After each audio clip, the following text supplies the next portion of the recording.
Hi అండి, welcome to our channel Khan's tasty kitchen.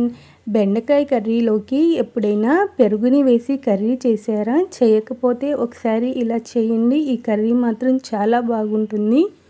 తప్పకుండా మాత్రం ట్రై చేయండి.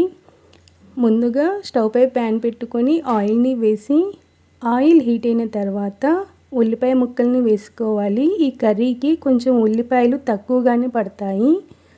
పచ్చిమిర్చి ముక్కలను వేసుకొని మరీ ఎక్కువగా ఫ్రై చేయాల్సిన అవసరం ఉండదు. కొంచెం దోరగా ఫ్రై అయితే సరిపోతాయి.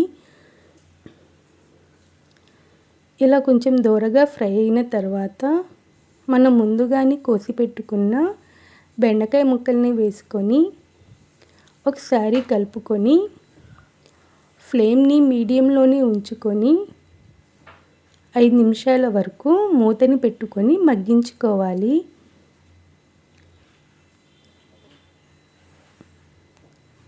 ఇలా 5 నిమిషాల తర్వాత మూతని తీసుకొని కొంచెం పసుపుని వేసుకొని ఈ పసుపు ఈ ముక్కలకు పట్టేలాగా ఒకసారి కలిపేసుకోవాలి. ఇప్పుడైతే ఉప్పును మాత్రం వేయకూడదండి. ఈ చిగురు మొత్తం పోయిన తర్వాత ముక్క మగ్గిన తర్వాత ఉప్పునైతే వేసుకుందాము.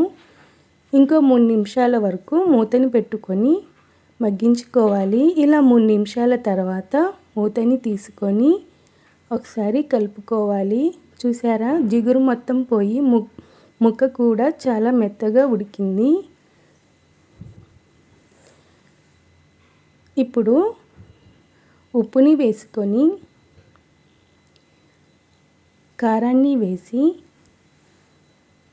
ఇలా ఒకసారి కలుపుకొని ఒక 3 నిమిషాల వరకు ఫ్రై చేసుకోవాలి. ఇప్పుడు ఒక బౌల్ని తీసుకొని ఈ బౌల్లో ఫ్రెష్ పెరుగుని వేసుకోవాలి. పుల్లటి పెరుగుని మాత్రం అస్సలు వేయకూడదండి. పుల్లటి పెరుగు వేసుకుంటే కూర పుల్లగా ఉంటుంది. ఇలా బీట్ చేసుకొని కొన్ని వాటర్ని వేసుకొని ఇలా మజ్జిగలాగా చేసుకోవాలి. ఇప్పుడు ఈ ఫ్రై అవుతున్న బెండకాయ ముక్కల్లోకి ఈ మజ్జిగని వేసుకొని ఒకసారి కలుపుకొని హై ఫ్లేమ్ మీదనే ఇలా కలుపుకుంటూ ఉండాలి. ఇలా మధ్య మధ్యలో ఇలా కలుపుకుంటూ ఆయిల్ మొత్తం పైకి వచ్చేంత వరకు ఉడికించుకోవాలి. ఇలా ఆయిల్ మొత్తం పైకి వచ్చిన తర్వాత స్టవ్ని ఆఫ్ చేసుకోవాలి.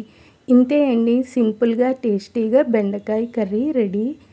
ఈ కర్రీని కనుక వేడి వేడి అన్నంలో వేసుకొని తింటే చాలా బాగుంటుంది.